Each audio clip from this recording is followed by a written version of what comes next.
Hello guys, so ito na nga yung dinugtungan kong front fender ng extension kasi nga tumatalsik yung dumi pataas sa aking motor. So nung tinisting ko guys sa aking motor is lumalagotok ito, tumutukod sa fairings kapag ka nalulubak. Kaya ang gagawin ko ngayon, babaklasin ko ulit itong aking nilagay at papalitan ko nito. So ito mas maikli at mas magaan ito guys kasi guma lang ito. Ito yung nilalagay sa ilalim ng NMAX sa rear, no, sa ilalim para hindi tumalsik ang dumi papunta sa makina. So dito ko siya gagamitin guys. No, ito na lang nakita kong paraan para idugtong ko, para at least kahit papaano may maidugtong ako dito at hindi tumalsik yung dumi papunta sa inner fairings ko sa unahan hanggang doon sa ilalim ng panel board, no? So yan, gaganyanin ko lang siya, tatanggalin ko itong dating nakalagay. So panoorin nyo guys at tatanggalin ko na to at idudugtong ko itong maikling extension para sa aking front fender.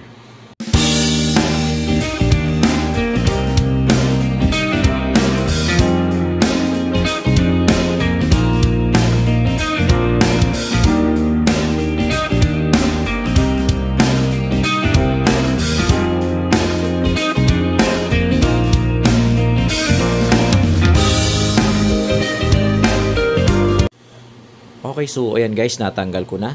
So itong ilalagay ko dito at susukatin ko lang at para hindi magkamali sa pagbubutas. Gagamit ulit ako ng pangsolda sa pagbubutas para hindi mabasag itong aking front fender.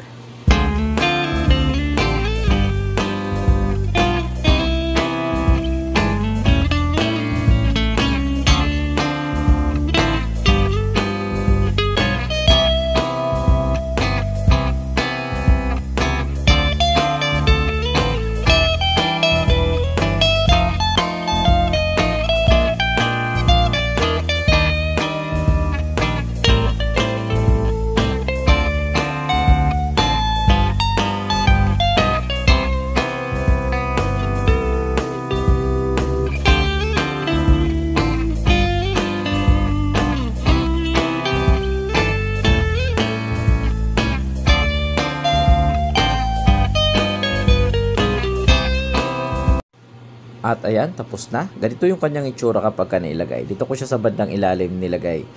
No? So, ayan, ganyan. Medyo maikli lang at least hindi siya mabigat. No? Palagay ko hindi ito aalog kapag malubak yung ating motor. No? So, sana hindi na tumukod at i-review ko ulit.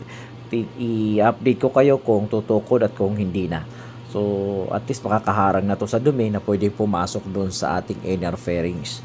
No? So kasi hirap talaga, kailangan talaga mayroon para hindi madumi. One day later.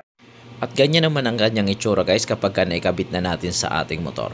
So natesting ko na rin ito guys at ayos siya, hindi siya tumutunog, wala na siyang lagato katulad nung dati, no? Kasi magaan lang siya at maiksi at nakikita ko na rin na hindi na tumatalsik papunta sa taas yung dumi. No, itong dumi na to is yung dati pa to, hindi ko pa nawawashingan tong aking motor.